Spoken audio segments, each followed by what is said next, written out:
August 2010 unfolded under harsh lights as Mexican federal police lined up while cameras popped nonstop around them. Edgar Valdez Villarreal stepped forward in cuffs, wearing a green polo, holding a half smile that never cracked. Reporters shouted about murders, cartels, and violence, yet he stayed silent, watching like this scene meant little. Officials labeled him one of the most violent men alive, while he stood relaxed, shoulders loose, breathing steady.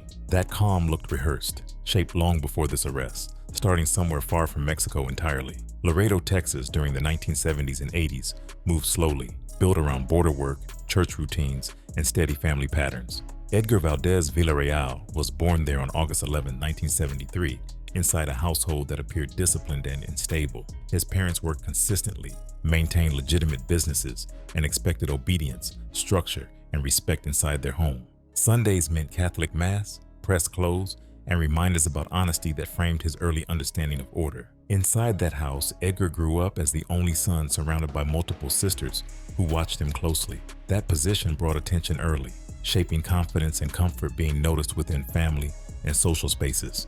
His appearance separated him visually, carrying blonde hair and green eyes uncommon in most Laredo neighborhoods. Teachers, neighbors, and classmates remembered him easily, reinforcing a sense of distinction he quietly absorbed. As a child, Edgar displayed competitiveness that rarely stayed contained or subtle during games or arguments.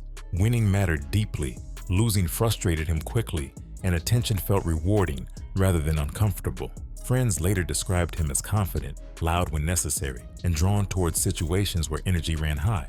That personality blended naturally with South Texas sports culture, where toughness earned early respect. By the time he reached United High School, football became his primary outlet and identity. Edgar played linebacker, a role demanding aggression, fast reactions, and comfort with physical collisions. Coaches described him as intense during drills, willing to hit hard without hesitation or concern for personal safety. Teammates trusted his effort, even when his style crossed into unnecessary roughness during practice. Friday nights placed him under stadium lights, where crowds amplified adrenaline and school pride fueled emotions. On the field, he played recklessly and fearlessly, chasing tackles past whistles while absorbing punishment without visible fear. That environment rewarded aggression, reinforcing traits already forming beneath the surface. Away from the field, his confidence continued growing unchecked by academic pressure. Teachers noticed ability mixed with distraction as assignments slipped while focus shifted toward social life. Some believed discipline could redirect him, while others sensed restlessness pulling stronger than classroom structure.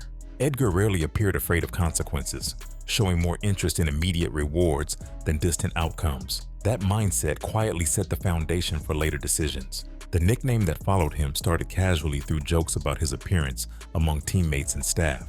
An assistant coach once referenced a Ken doll comparison, which classmates shortened to Barbie.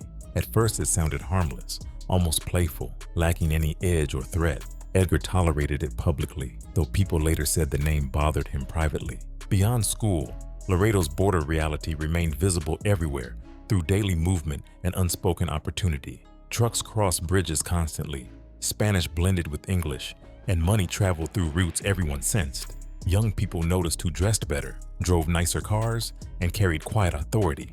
Edgar noticed too, learning early that influence often followed cash faster than credentials. During his mid-teens, curiosity pulled him towards small hustles circulating quietly among peers. Marijuana moved between students, parties, and parking lots with little noise or attention. At first it felt experimental, almost casual, yet the cash arrived quickly and reliably. That combination of control and reward left an impression deeper than sports achievements. Popularity worked as insulation, smoothing transactions through familiarity and trust already established. Friends trusted him instinctively, teammates vouched unknowingly, and adults rarely questioned his presence. Edgar learned how to blend protected movement, keeping appearances clean while roles stayed separate. That dual identity formed quietly, athlete by day and hustler by opportunity. Family routines continued normally during this period, hiding the changes happening internally. Dinners stayed structured, church attendance remained consistent, and outward behavior stayed respectful. Nobody suspected the planning happening behind smiles and routine conversations. Edgar mastered blending early, a skill that later became dangerously effective. By high school, Edgar lived two lives running parallel without colliding immediately. Friday nights belonged to football crowds, pads cracking, and recognition earned through physical dominance. Weekdays and weekends carried quieter movement, selling marijuana through trusted classmates and social circles. He avoided bragging, choosing subtle control rather than loud displays that attracted attention. Popularity functioned like currency, smoothing every exchange without suspicion or resistance. Teammates trusted him through shared struggle, while friends trusted him through familiarity and comfort. Transactions stayed clean, discreet, and rarely challenged by authority figures. Those early patterns taught leverage, patience, and emotional control. During this period, Edgar's tolerance for conflict shifted noticeably in tone and response. Arguments escalated faster, confrontations felt calculated rather than emotional, and intensity stopped shaking him. Friends later recalled he stayed calm during chaos, observing rather than reacting impulsively. Danger began feeling manageable, something to navigate instead of fear. In 1992, that mindset faced its first real test on a Laredo street. Edgar crashed his truck while speeding, killing a middle school counselor in the collision. Authorities charged him with criminally negligent homicide, a serious accusation that shook his family deeply. Court proceedings never reached trial, leaving consequences lighter than many expected. For most people, that incident would have planted fear deep and lasting. With Edgar, something different settled into place instead. Friends noticed sharper caution, increased calculation, and emotional distance following the incident. Survival taught rules, not restraint, shaping how he assessed risk afterward. At home, his parents tightened supervision and emphasized responsibility more urgently. They pushed education, hoping structure could stabilize behavior drifting toward danger. Edgar listened respectfully, nodded often, then continued unchanged once the conversation ended. He understood their fear, but did not internalize it as a limitation. Graduation arrived, carrying clear crossroads that demanded a choice. His father offered to pay for college, believing education could redirect his future safely. Coaches believed football could open doors beyond Laredo through discipline and opportunity. Edgar declined those lifelines without confrontation or hesitation. That decision surprised many who assumed sports anchored his identity. He chose speed over safety, excitement over delayed outcomes, promised by education. Street income felt immediate, flexible, and rewarding in ways classrooms never matched. From there, distribution expanded beyond school circles into wider regional routes. Marijuana shipments grew larger, moving toward Houston, San Antonio, Dallas, and Louisiana quietly. Edgar's American citizenship helped him travel freely without raising suspicion. Bilingual fluency allowed him to communicate smoothly across groups and regions. He learned how law enforcement questioned, observed, and paused during encounters. Cocaine entered his world gradually as an opportunity rather than a temptation. Shipments increased in weight, profits multiplied quickly, and stakes climbed with each move. He began shipping loads north toward New Orleans and Memphis using vehicles and couriers. Storage locations, transport timing, and payment collection fell under his control. By his early 20s, the athlete identity faded completely from daily relevance. Edgar no longer balanced roles, committing fully to the street economy and its demands. Fear no longer guided decisions, replaced by strategy and momentum. That mindset carried him forward, eventually pushing him across borders into darker territory ahead. Laredo never felt like a boundary town to Edgar, since Nuevo Laredo moved with the same rhythm daily. Families crossed bridges casually. Money traveled quietly. Stories blended languages, creating one shared environment instead of separation. Edgar understood early that borders looked firm on maps, yet behaved loosely in practice. That understanding shaped how he viewed movement, opportunity, and control during his early 20s. Geography stopped feeling restrictive once he recognized how systems overlap naturally. American citizenship worked as quiet armor while he traveled roads others treated cautiously. A Texas driver's license lowered suspicion during traffic stops, conversations, and routine questioning. Officers asked fewer follow-ups when accents matched expectations and paperwork aligned perfectly. Edgar watched these interactions closely, studying tone, timing, and authority posture. Those lessons stayed stored for later use across larger operations. He paid attention to differences between American patrol styles and Mexican enforcement behavior. Texas police focused on procedure, paperwork, and measured escalation during encounters. Across the river, authority relied more on presence, reputation, and informal arrangements. Edgar learned when silence worked better than explanation, depending on location. That awareness helped him adapt instantly without revealing his intention. During this phase, marijuana distribution expanded beyond school connections into broader regional networks. Routes stretched north through Dallas, east toward Louisiana, using trusted drivers rotating vehicles frequently. He mapped travel times, traffic patterns, and enforcement schedules through repetition. Each successful trip sharpened the understanding of logistics and risk management. Profit increased steadily without drawing attention prematurely. As volumes grew, marijuana stopped feeling like an endpoint and became a training ground. Edgar noticed cocaine moving through similar corridors with higher returns and tighter circles. Access came through acquaintances tied to Mexican suppliers seeking reliable distributors stateside. Conversations shifted toward weights, concealment, and payment cycles rather than small exchanges. He listened carefully before committing, absorbing operational language first. Cocaine introduced complexity that required planning rather than improvisation. Loads demanded coordination between drivers, stash locations, timing windows, and communication discipline. Edgar learned compartmentalization early, separating couriers from suppliers intentionally. He avoided centralized storage, preferring short stays and quick transfers. That structure reduced exposure when pressure increased unexpectedly. Bribery entered the picture as a necessity rather than a temptation. In Mexico, some checkpoints demanded payments openly, while others punished visible transactions harshly. Edgar learned to distinguish officials seeking income from those seeking arrests. Trusted intermediaries handled payments quietly, protecting distance from direct contact. Avoidance mattered just as much as cooperation in these environments. He observed which uniforms signaled danger and which indicated opportunity. Certain units operated unpredictably, making them unsuitable for negotiation under any circumstances. Others relied on routine income streams, predictable once patterns revealed themselves.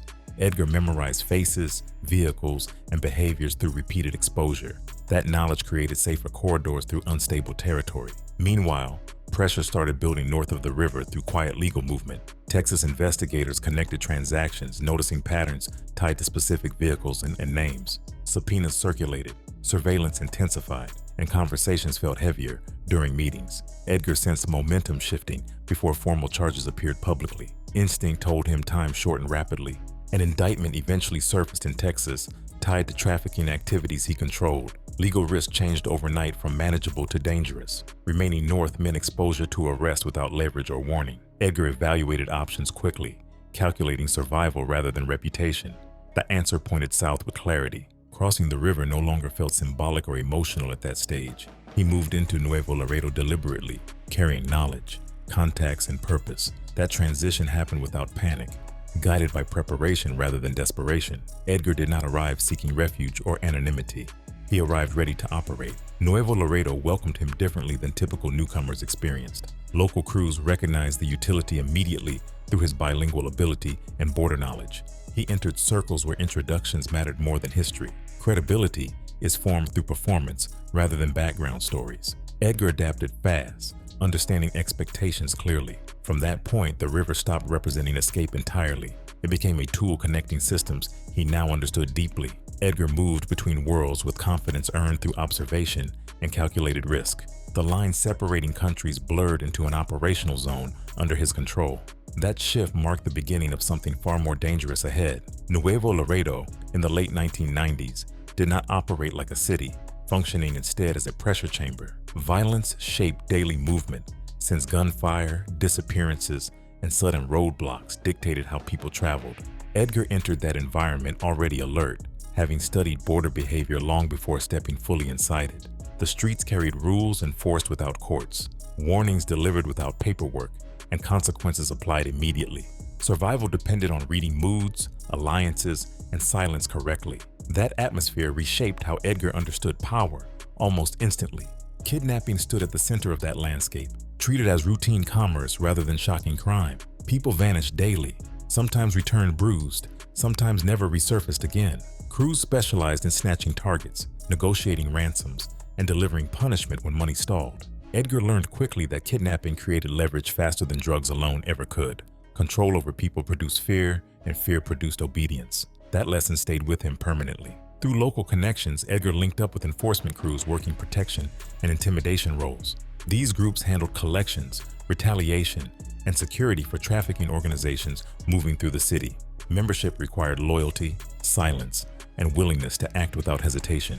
Edgar proved useful immediately through language skills, border knowledge, and calm presence. Respect is formed through reliability rather than talk. That entry placed him closer to real violence than ever before. Executions arrived without ceremony during this period, handled efficiently and without emotion. Edgar witnessed killings meant to send messages rather than settle arguments. Bodies appeared positioned deliberately, sometimes accompanied by notes or symbols. He learned how death communicated warnings faster than negotiations ever could. Over time, witnessing turned into participation without a dramatic transition. That shift marked his first confirmed involvement in executions tied to enforcement work. Rumors about his behavior spread quietly after those early incidents. People whispered that he stayed composed during violence, never rushed, never lost control. Some claimed he watched too closely, observing reactions rather than turning away. Those stories traveled faster than facts, shaping perception before reputation fully solidified. Fear grew from uncertainty surrounding his demeanor. That uncertainty worked in his favor. Reputation formed through consistency, since he delivered outcomes whenever assigned responsibility. Crews noticed that problems ended when Edgar handled them personally. Targets complied faster, payments arrived sooner, and resistance dropped noticeably. Violence became currency exchanged for stability within criminal networks. Edgar recognized that reality without celebrating it openly.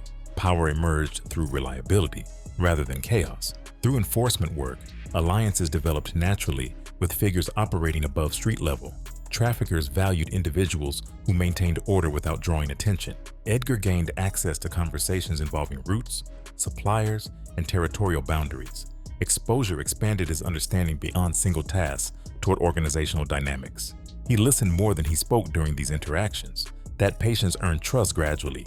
Operating entirely within Mexico felt different from border maneuvering earlier. There was no American fallback, no familiar legal buffer protecting mistakes.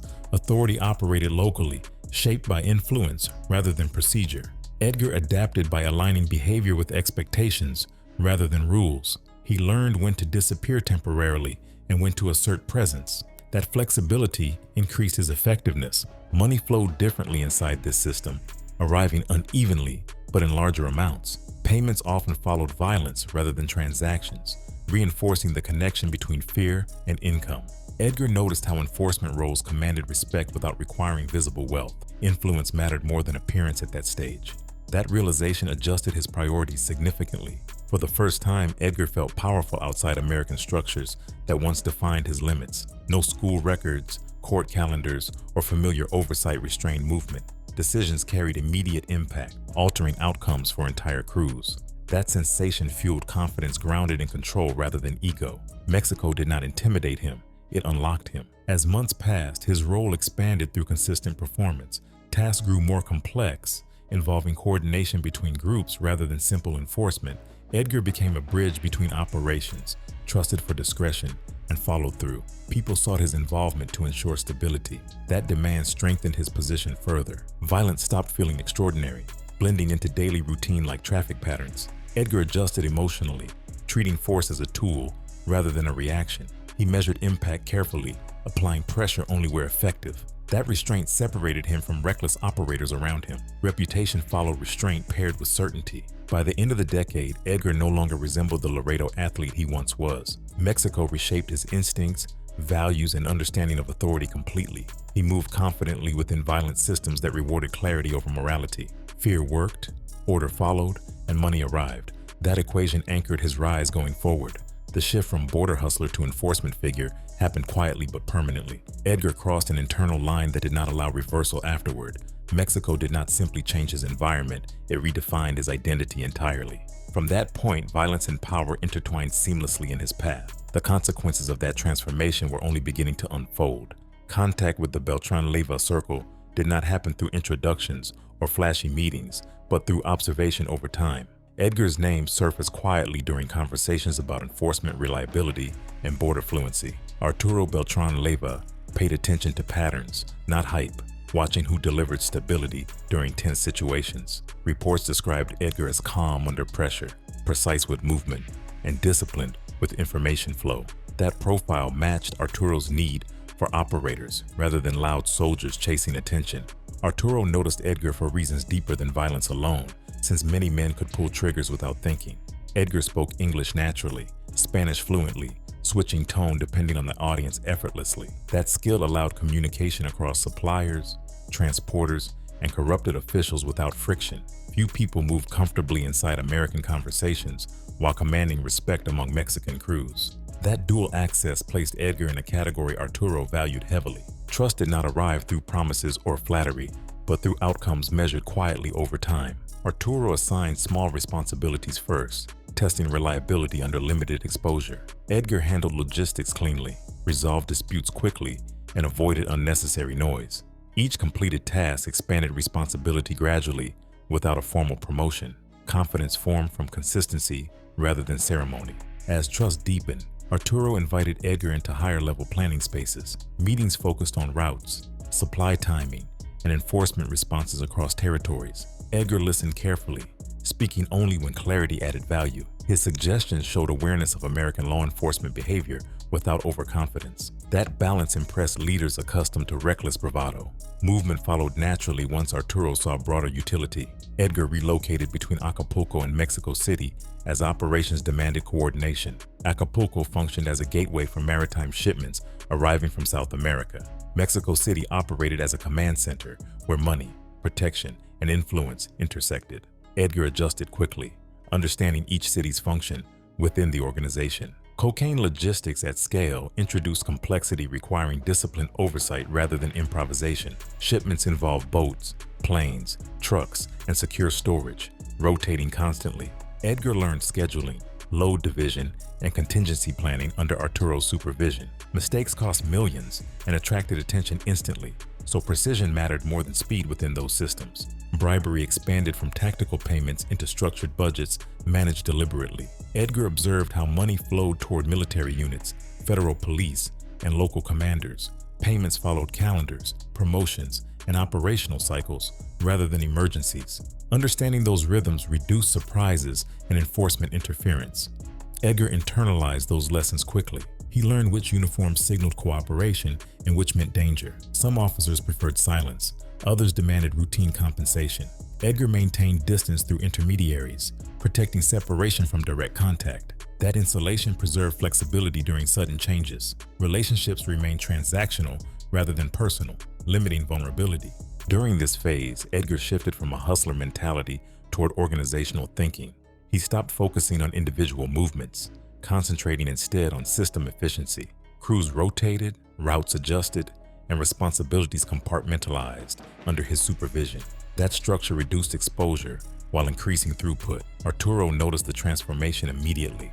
The nickname La Barbie followed him into higher circles, no longer playful or dismissive. It became an identifier within reports, conversations, and internal communications. Edgar disliked the name's surface implications, feeling it undermined seriousness. However, recognition attached power, making the label unavoidable. Arturo used it casually, cementing permanence. Edgar's relationship with the name remained complicated, balancing irritation with acceptance. Publicly, he ignored it. Privately, he pushed performance to overshadow perception. Results gradually redefined meaning, attaching fear rather than humor. Over time, La Barbie stopped sounding soft inside criminal circles. It carried weight earned through action. As responsibilities expanded, Edgar managed crews across regions rather than single locations. Coordination between Acapulco shipments and Mexico City distributions required constant adjustment. Edgar oversaw timing windows, enforcement readiness, and payment flows simultaneously. That workload demanded focus rarely seen among younger operators. Arturo trusted him increasingly with sensitive operations. Power shifted subtly during this period, moving from proximity to authority.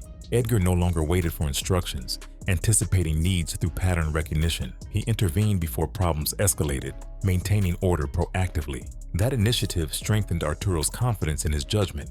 Influence followed naturally from reliability. Social environments changed alongside operational growth, exposing Edgar to higher-tier gatherings. Meetings occurred in secured properties, exclusive venues, and private residences. Conversations blended business with social rituals designed to reinforce loyalty. Edgar navigated those spaces carefully, observing hierarchy and etiquette. Respect grew through restraint rather than dominance. Violence remained present but increasingly strategic rather than reactive. Edgar approved actions aligned with the organizational goals, avoiding unnecessary escalation. That discipline contrasted sharply with reckless enforcement elsewhere. Arturo valued that restraint. Understanding long-term stability required controlled force. Edgar embodied that approach consistently. As months turned into years, Edgar's identity aligned fully with organizational leadership. Border hustler instincts matured into executive oversight within criminal systems. Decision-making expanded beyond survival toward optimization and influence. Mexico City and Acapulco became familiar ground rather than temporary stations. Edgar operated comfortably within both. That comfort signaled permanent transformation from outsider to insider. Arturo Beltran Leyva no longer viewed Edgar as a useful experiment. He saw him as an asset embedded deeply within operations. That recognition elevated Edgar's status irreversibly. The path forward narrowed toward a power few outsiders ever reached. The value Arturo saw did not rest on charisma or brutality alone. It rested on discipline, bilingual command, and operational clarity under pressure. Edgar delivered outcomes without spectacle, earning authority quietly. La Barbie evolved from a nickname into a symbol of reliability within violent systems. That evolution marked a turning point impossible to reverse. The enforcement wing formed gradually, shaped by necessity rather than announcement, as Arturo demanded tighter control across contested territories. Edgar was tasked with building something dependable, disciplined, and quiet, capable of responding without hesitation. He selected structure over size, preferring fewer operatives who followed direction precisely. That choice reflected his growing belief that chaos weakened authority faster than opposition pressure. From that foundation, Los Negros began taking shape. Recruitment focused on young men already drifting near violence, many barely out of adolescence. Edgar avoided loud prospects, selecting those who listened carefully and asked minimal questions. Background mattered less than temperament, since obedience and emotional restraint ranked higher than bravado. Candidates often came from broken neighborhoods where fear already shaped daily behavior. Edgar understood those environments, produced recruits conditioned to harsh realities. Training emphasized control before aggression, drilling silence, patience, and observation relentlessly. New members learned movement patterns, surveillance habits, and exit planning before touching weapons. Edgar insisted they memorize routes, faces, and schedules through repetition rather than instruction. Mistakes earned consequences immediately, reinforcing accountability through discomfort rather than lectures. Fear functioned as reinforcement, not spectacle. Execution videos entered training quietly, framed as instruction rather than entertainment or intimidation. Edgar believed visual evidence taught reality better than abstract warnings. Recruits watched consequences unfold without commentary, absorbing permanence through observation. These recordings removed illusions, clarifying expectations without emotional language. The intent focused on conditioning acceptance, not encouraging enjoyment. Psychological warfare became central to Los Negros operations, extending influence beyond physical encounters. Edgar prioritized unpredictability, allowing rumors to travel faster than confirmation. Messages circulated through whispers, graffiti, and selective visibility, amplifying uncertainty among rivals. That uncertainty weakened opposition morale without requiring constant confrontation. Edgar measured success by silence rather than headlines. Bodies sometimes carried messages, positioned deliberately to communicate boundaries and outcomes. Edgar avoided randomness, selecting locations tied to disputed corridors or symbolic significance. Placement conveyed control without explanation, relying on shared understanding within criminal circles. That method reduced the need for repeated violence while maintaining deterrence. Fear spread efficiently through implication rather than repetition. Territory control relied on layered presence rather than overt patrols or checkpoints. Los Negros operated invisibly, monitoring movement through informants and routine observation. Edgar mapped neighborhoods like systems, identifying choke points and social nodes. Control emerged through awareness, limiting opportunities for rivals to operate freely. Violence intervened only when necessary to reinforce boundaries. Internal discipline remained uncompromising, enforced consistently regardless of personal loyalty. Disobedience triggered an immediate response, preventing erosion of authority. Punishments ranged from demotion to removal, applied without negotiation or appeal. Edgar believed mercy created weakness, especially among younger operatives testing limits. That policy maintained cohesion through fear of consequences. Leadership style blended distance with precision, avoiding emotional attachment to subordinates. Edgar communicated expectations clearly, minimizing conversation once standards were established. He rewarded reliability quietly, expanding responsibility without public praise. That approach kept egos contained, preventing internal competition. Respect followed clarity rather than charisma. Public image contrasted sharply with private methods employed within Los Negros. Edgar appeared composed during meetings, avoiding aggressive displays common among enforcement leaders. Outsiders saw calm professionalism, mistaking restraint for softness. Internally, discipline operated harshly, leaving little room for dissent. That duality protected operations from unnecessary scrutiny. Fear extended beyond rival cartels, affecting local populations and peripheral groups. Businesses adjusted their behavior preemptively, avoiding involvement without direct threats. Police reconsidered intervention timing, aware of potential retaliation patterns. Edgar observed those reactions carefully, refining strategies accordingly. Influence expanded without constant engagement. Training evolved continuously as recruits gained experience across operations. Edgar rotated assignments to prevent familiarity breeding complacency. Exposure varied between surveillance, logistics, and enforcement tasks. That versatility reduced dependency on individual specialists. Los Negros functioned as an adaptable unit rather than a static crew. Recruitment pipelines stayed controlled, preventing rapid expansion that risked leaks. Edgar preferred gradual growth, allowing culture to solidify before adding numbers. Veterans mentored newcomers under supervision, reinforcing norms consistently. That approach maintained operational integrity over time. Stability mattered more than dominance. Execution footage circulated selectively beyond training context to amplify reputation. Edgar allowed limited leaks designed to unsettle competitors psychologically. Those releases avoided identifiable details, preserving plausible deniability. The resulting chatter magnified perceived reach. Rivals reacted defensively, adjusting movement patterns. Information management remained critical, with strict rules governing communication channels. Edgar prohibited unnecessary phone usage, limiting exposure to interception. Meetings occurred briefly, locations changed frequently, and instructions stayed concise. Compliance became routine rather than exceptional. That discipline reduced vulnerabilities significantly. Los Negros integrated seamlessly with broader organizational goals under Arturo's oversight. Edgar aligned enforcement actions with trafficking schedules and political developments. Violence supported logistics rather than disrupting them. That coordination distinguished his unit from reactive gangs. Efficiency replaced impulsivity as a guiding principle. Recruits learned quickly that reputation depended on silence as much as action. Boasting triggered scrutiny, while discretion earned trust. Edgar monitored behavior constantly, correcting deviations before escalation. Culture reinforced itself through observation, rather than enforcement alone. Peer pressure complemented hierarchical control. The fear generated reached unintended audiences, including independent operators and smaller crews. Many chose alignment or withdrawal rather than confrontation. Edgar welcomed cooperation without demanding submission theatrically. Expansion occurred through consent shaped by intimidation. That outcome preserved resources while extending influence. As Los Negros matured, Edgar refined evaluation metrics beyond body counts. He tracked compliance rates, payment regularity, and territorial stability.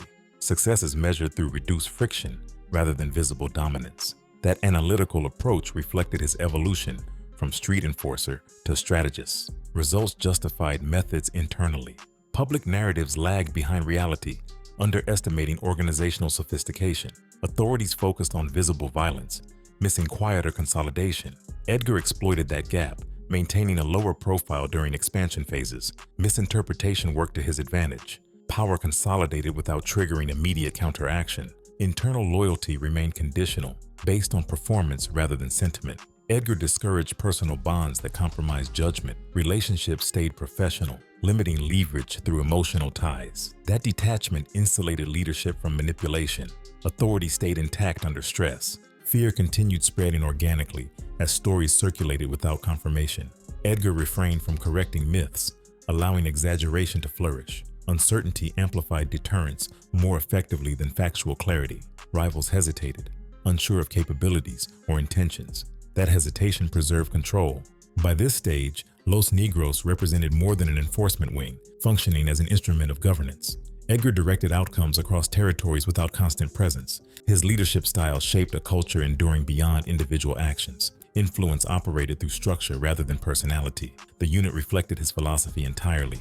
Publicly, Edgar maintained a calm demeanor, projecting reliability to allies and superiors. Privately, methods remained calculated, severe, and uncompromising. That separation protected both image and effectiveness. Few understood the full scope of operations beneath surface interactions. Fear thrived within that ambiguity. The spread of influence extended into regions previously untouched by his operations. Edgar monitored expansion cautiously, avoiding overextension. Each move followed analysis of risk, reward, and sustainability. That patience preserved momentum. Los Negros continued shaping environments quietly. Training kids to kill never framed itself as an ideology within Edgar's thinking. He viewed preparation as a necessity imposed by the environment. Responsibility shifted onto outcomes rather than morality.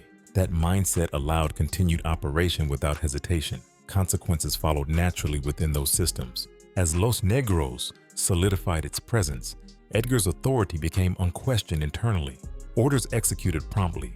Deviations corrected swiftly. That consistency reinforced hierarchy effectively. The unit functioned predictably under pressure. Edgar's influence reached maturity through disciplined structure. Fear now existed independently, a constant reinforcement. The reputation carried weight, influencing decisions without direct involvement. Edgar recognized that stage as a strategic advantage. Control persisted through perception alone. That realization marked the culmination of Los Negros' formation. Acapulco presented itself as paradise, though beneath beaches and neon, a different economy operated with precision.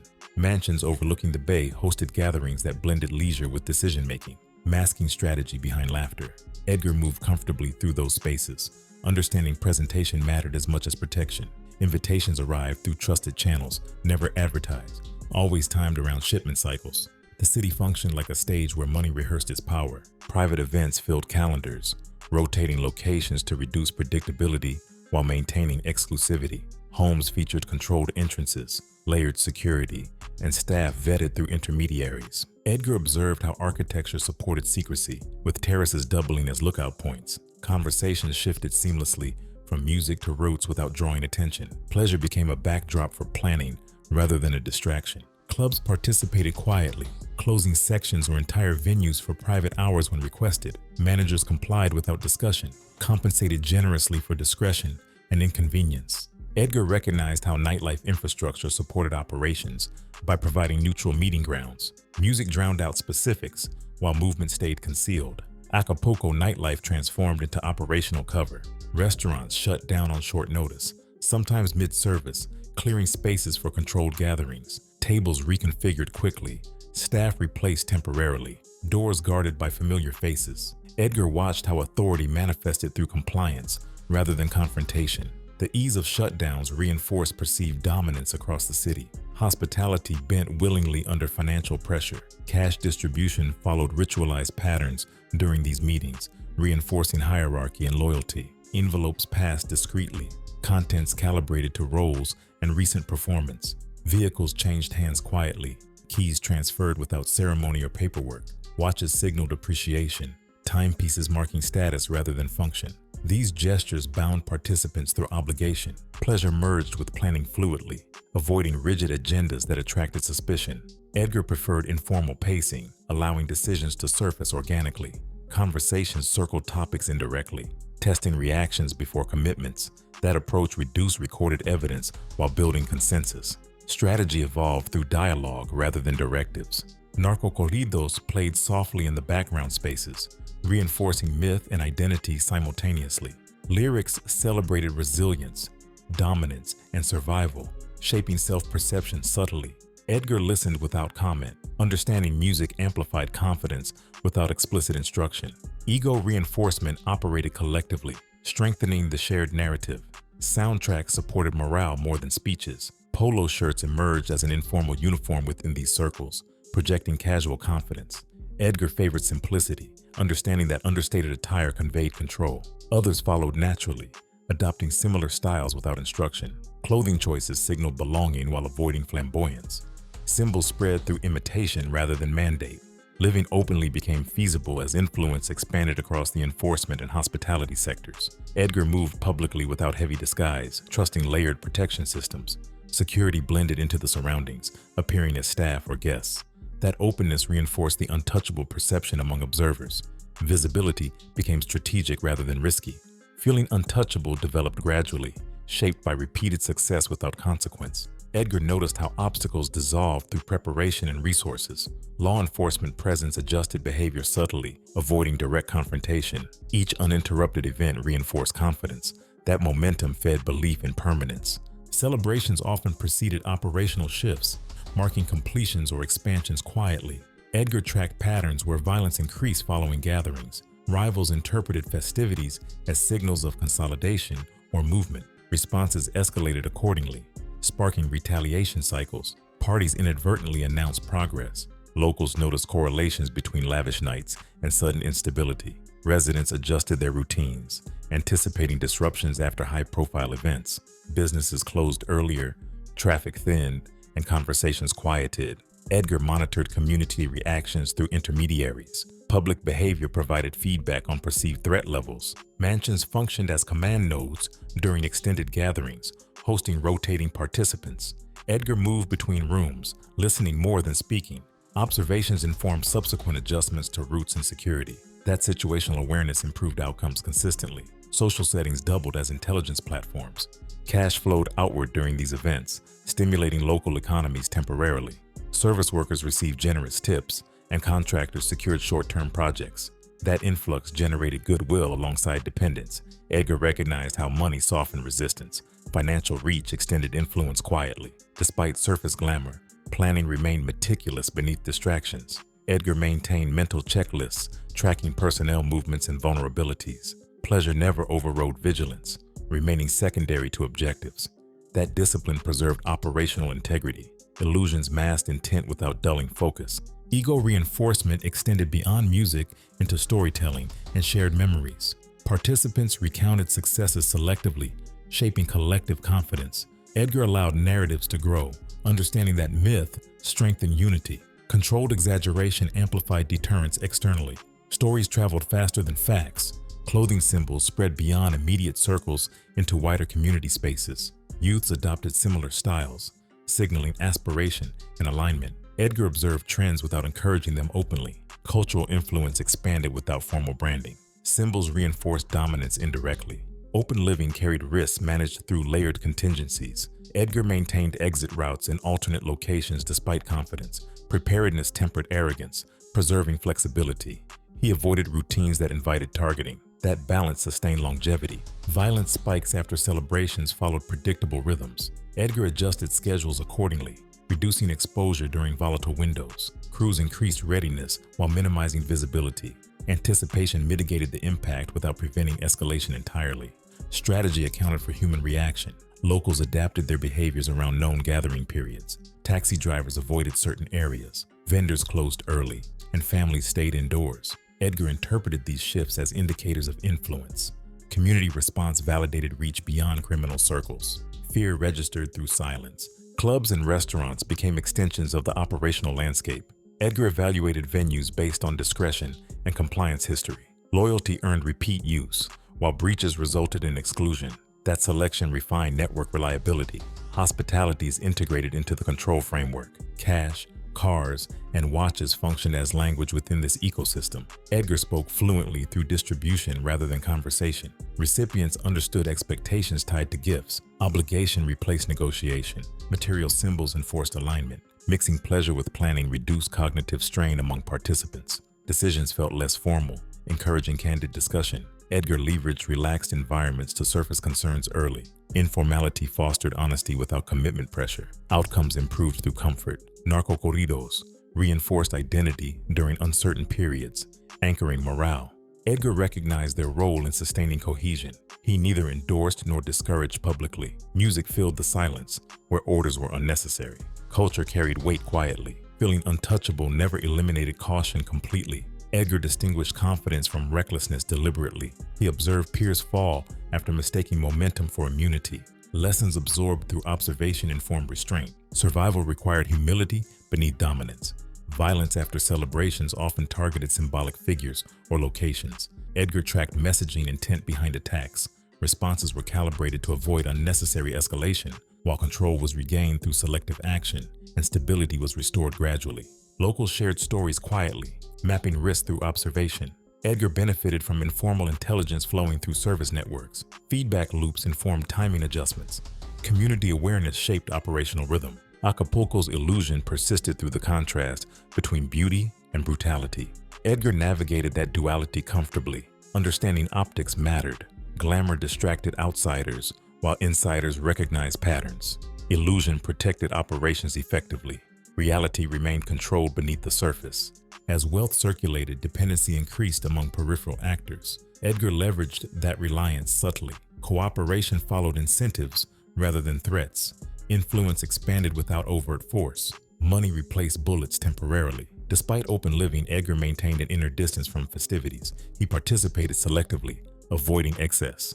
That detachment preserved clarity. Leadership required observation more than indulgence. Parties served a purpose beyond enjoyment. Symbols multiplied organically, reinforcing presence without declarations. Edgar allowed cultural markers to propagate naturally. Authority strengthened through acceptance rather than imposition. Influence embedded itself quietly. Violence spikes gradually diminished as control stabilized. Edgar monitored trends, adjusting engagement levels. Reduced confrontation signaled consolidation. Stability validated strategy effectiveness. Illusion held firm. Acapulco functioned as a mirage masking operational sophistication. Edgar understood the danger of believing his own myth. He treated illusion as a tool, not truth. That awareness preserved adaptability. The city's rhythm aligned with his planning cycles. Gatherings marked transitions rather than finales.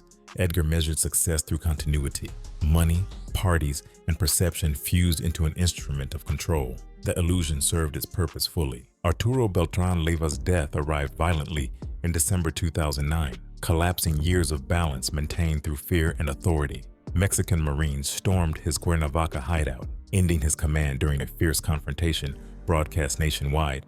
That killing removed the central figure holding fragmented alliances together under discipline. What followed was not mourning, but immediate repositioning across territories.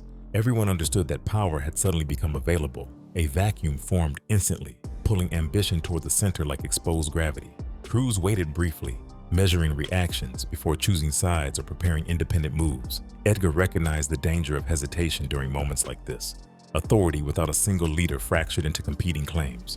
Survival demanded clarity before uncertainty turned lethal. Hector Beltran Leiva moved quickly, asserting control through legacy and remaining infrastructure. His claim rested on bloodline, seniority, and retained loyalty among older lieutenants. Edgar evaluated that move carefully, understanding that legitimacy alone did not guarantee obedience. Performance, fear, and momentum mattered more than titles now. Alignment choices carried irreversible consequences. Tension between Edgar and Hector surfaced through indirect signals rather than open confrontation.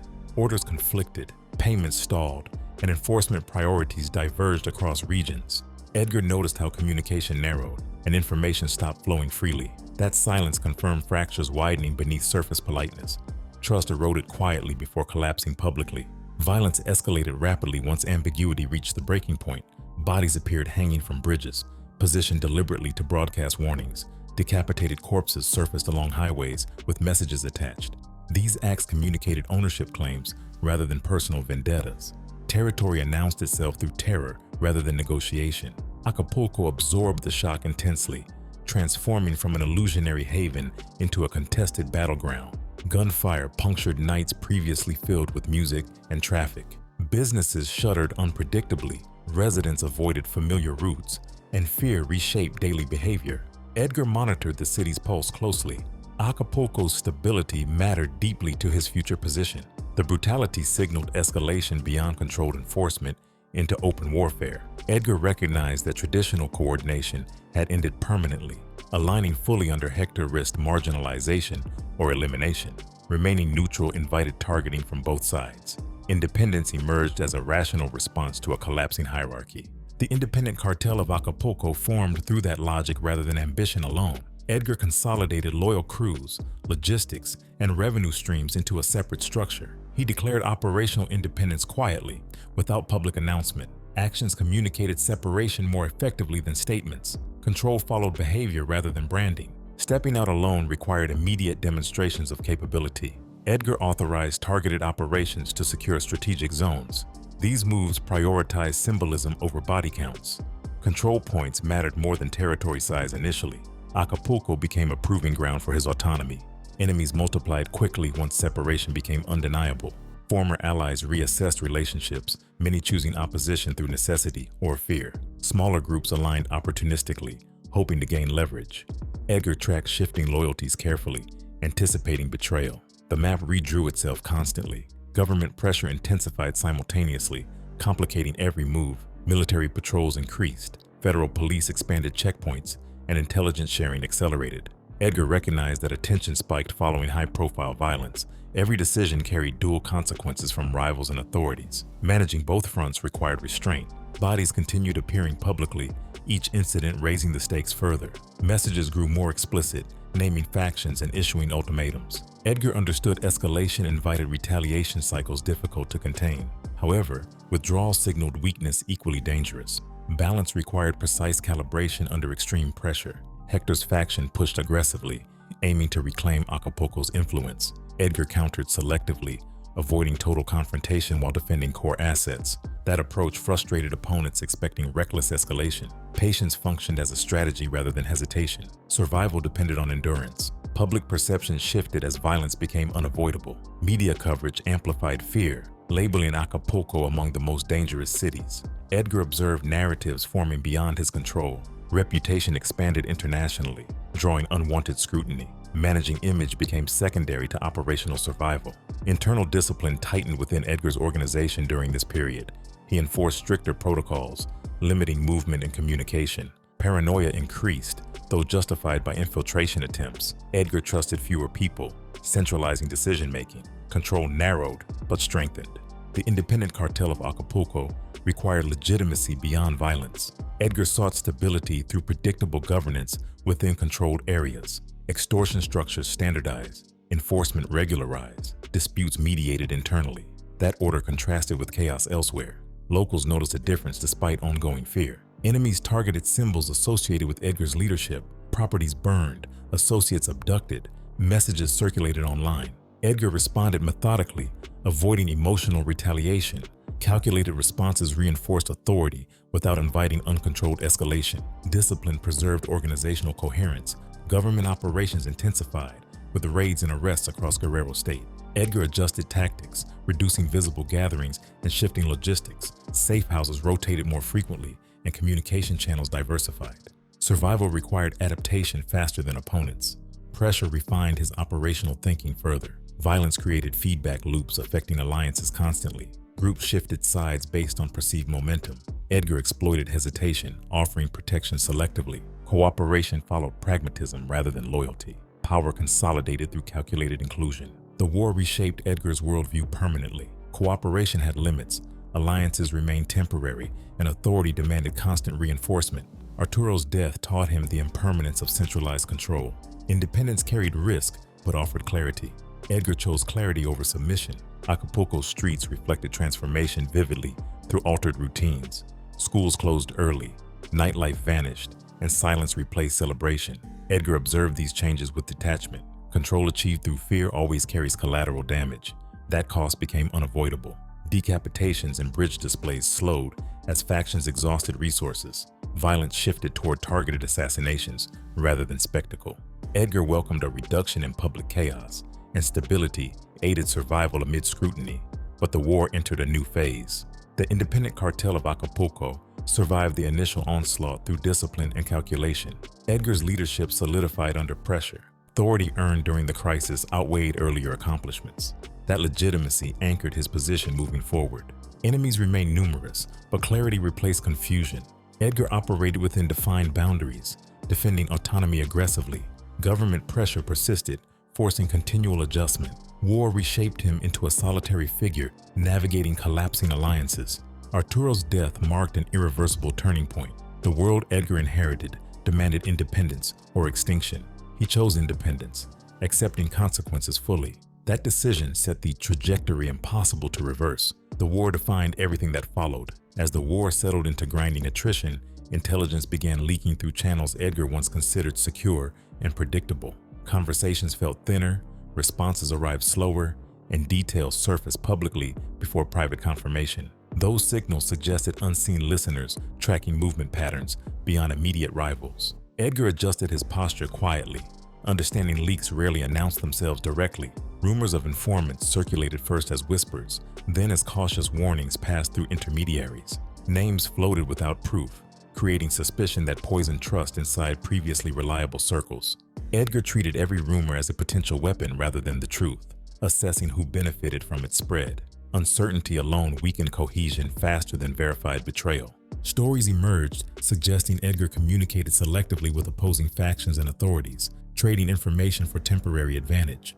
Those claims lacked evidence, yet their persistence created operational friction regardless. Edgar understood perception shaped outcomes as powerfully as actions. He neither confirmed nor denied anything publicly, preserving ambiguity intentionally. U.S. agencies began monitoring quietly, coordinating with Mexican counterparts through shared intelligence frameworks. Surveillance expanded beyond borders, tracking financial flows, communication metadata, and travel correlations. Edgar sensed the shift through increased pressure during routine movements.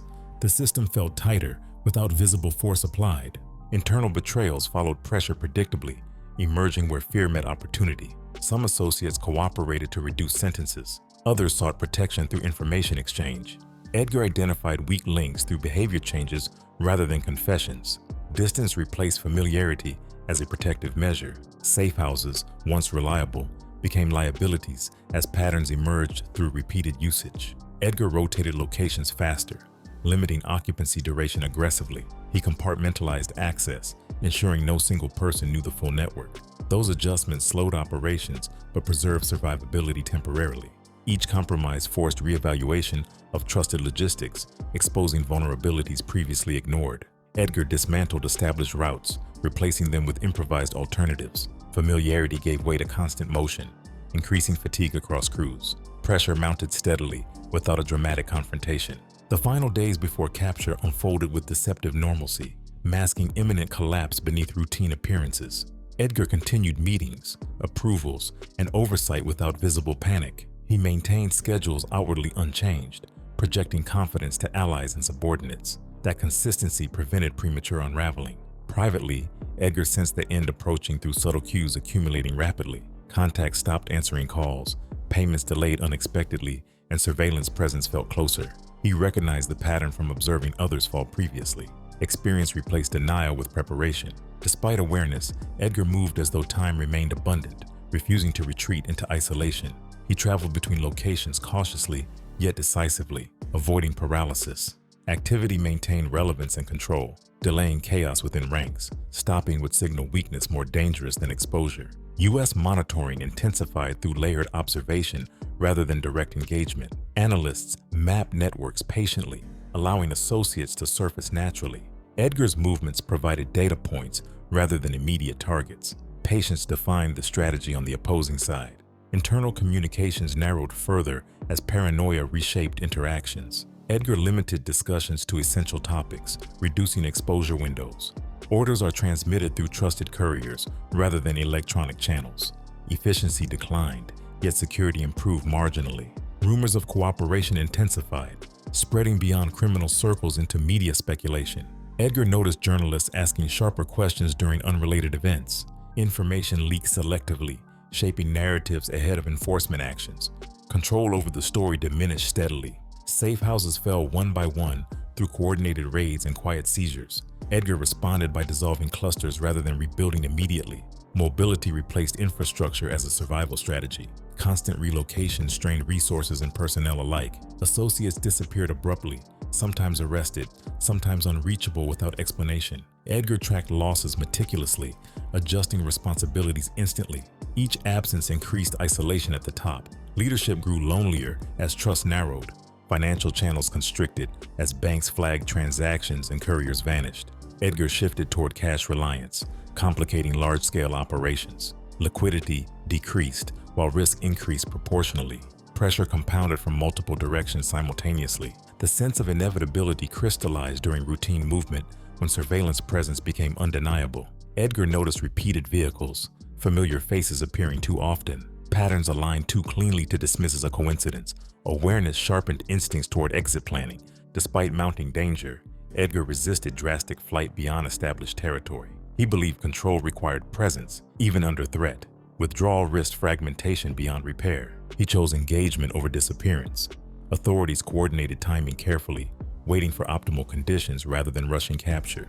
Edgar's continued activity provided leverage, confirming identities and roles. The net closed gradually through accumulation rather than a sudden strike. Edgar prepared contingencies quietly, arranging alternatives that ultimately proved insufficient. He anticipated arrest yet underestimated the speed of final convergence. Movement continued under the assumption of remaining margins. Time shortened faster than expected. The final days carried heavy normalcy, filled with meetings that felt increasingly ceremonial. Edgar approved plans unlikely to materialize, maintaining organizational rhythm. Routine masks collapsed effectively until the last moment. Appearances sustained order temporarily. U.S. agencies finalized coordination with Mexican forces, aligning jurisdictional authority. Surveillance data converged into actionable intelligence. Edgar's options narrowed to compliance or confrontation. Capture approached silently. Even then, Edgar moved with composed confidence, refusing outward acknowledgement of fate. He believed survival hinged on the calm execution of routine. Panic invited mistakes more lethal than exposure. Discipline carried him forward. The net tightened completely through synchronized actions executed without public warning. Edgar's awareness arrived simultaneously with inevitability. Resistance offered little advantage under overwhelming coordination. The end came quietly. Yet, until that moment, Edgar operated as though time remained unlimited. Activity continued uninterrupted, projecting control despite erosion beneath the surface. That posture delayed collapse long enough to matter. Momentum carried him to the final step. The tightening net reflected the culmination of choices rather than a singular error. Leaks, betrayals, surveillance, and persistence converged inevitably. Edgar sensed a conclusion without altering course fundamentally. Acceptance replaced surprise during the closing moments. Those final days confirmed a truth Edgar understood deeply. Control depended on perception until reality intervened decisively. When systems align against you, movement delays outcome, not destiny. The net always finishes tightening. On August 30th, 2010, Mexican federal police executed a coordinated raid in a gated Mexico City neighborhood after weeks of quiet surveillance. There was no shootout or chase, since Edgar complied immediately. Understanding resistance only narrowed options under overwhelming authority. Officers moved quickly, securing rooms, collecting devices, and escorting him outside without raised voices or visible urgency. The calm arrest contrasted sharply with years of violence attached to his name, creating an unsettling disconnect for observers. Media presence arrived instantly, transforming the procedure into a spectacle as cameras captured Edgar walking calmly between officers. Reporters shouted accusations and questions, while he maintained a steady posture, avoiding gestures that suggested panic or defiance. His demeanor appeared controlled, almost detached, reinforcing the image he cultivated during years of pressure. That composure fueled commentary, shaping narratives before legal processes even began. Interrogation footage later released showed Edgar speaking sparingly, choosing words carefully under questioning. He acknowledged identity details while avoiding substantive admissions, displaying familiarity with procedural dynamics. Investigators pressed methodically, presenting evidence gradually rather than aggressively. Edgar responded with patience, signaling awareness of the long process ahead. The extradition process unfolded deliberately, involving diplomatic coordination between Mexican authorities and United States agencies. Legal filings outlined trafficking, murder, and conspiracy allegations spanning years and jurisdictions. Edgar remained detained during negotiations, facing limited options to contest the transfer effectively. Public attention faded slightly as paperwork replaced spectacle. Once extradited, Edgar entered the United States judicial system under heightened security protocols. Courtroom appearances in federal court emphasized procedure over drama, with marshals positioned discreetly. Prosecutors summarized extensive evidence, including wiretaps, witness statements, and financial records. Defense counsel focused on limiting exposure rather than contesting overwhelming documentation. The guilty plea arrived as a calculated decision rather than a sudden collapse, reflecting an assessment of potential sentencing outcomes. Edgar acknowledged charges tied to continuing criminal enterprise and conspiracy to distribute narcotics. That plea removed the uncertainty of trial while preserving limited leverage during sentencing considerations. Observers noted the absence of emotional display during proceedings. Sentencing day carried formal gravity without theatrical confrontation or emotional testimony.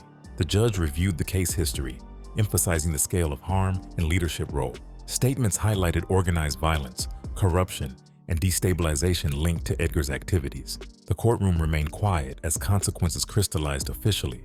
The judge's remarks focused on accountability, deterrence, and responsibility attached to command authority. He described the sentence as a necessary response to sustained criminal conduct affecting multiple communities. Edgar listened attentively, posture unchanged, absorbing the outcome without visible reaction. The formality underscored finality more than severity.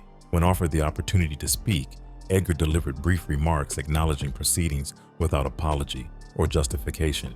He avoided explanations, choosing restraint consistent with his earlier demeanor.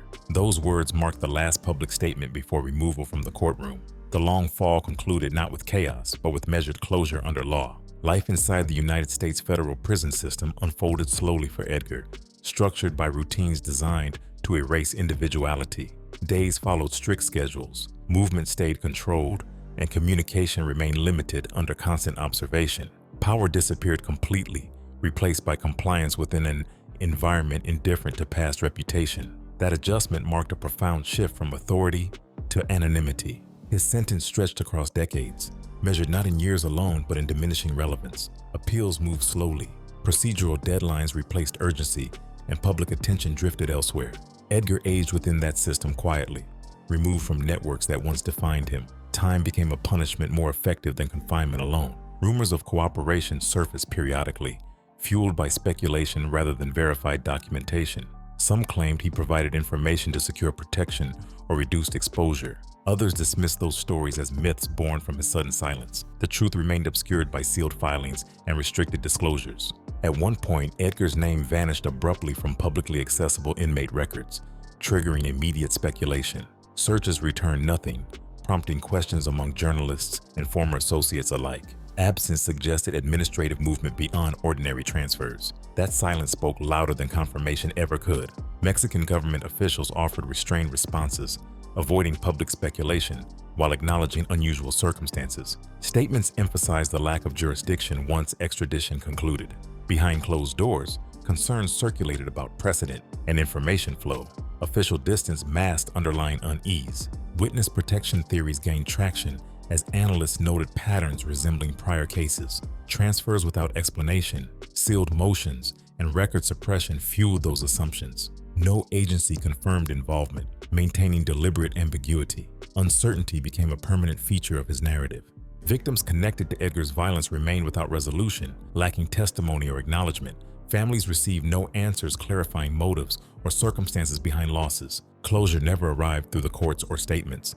Silence replaced accountability for many affected. Over time, Edgar transformed from an individual into a symbol within criminal history discussions. Analysts referenced him as a case study rather than a person. His name represented border violence, cartel evolution, and systemic failure simultaneously. Humanity faded behind abstraction. The transformation traced backward revealed unsettling simplicity in its origins. A high school athlete seeking recognition navigated environments rewarding aggression. Small choices are accumulated through opportunity and reinforcement. Systems shaped outcomes as much as personal decisions. No single moment defined his descent into executioner role. Progression occurred through the gradual normalization of violence. Each step felt manageable until identity fully aligned with brutality. That process resisted a simple explanation. The story ended without resolution, leaving questions suspended rather than answered. Edgar remained absent, neither present nor fully gone. His legacy persisted through consequences rather than confession. Quietness closed the narrative. There was no moral delivered, no lesson framed explicitly. Events spoke through accumulation rather than commentary. The path unfolded as a sequence rather than a parable. Silence marked the final chapter. What remained was transformation without closure, violence without confession, and disappearance without explanation. Edgar existed now only through the impact left behind. The unfinished story resisted tidy conclusions. It ended quietly, unresolved,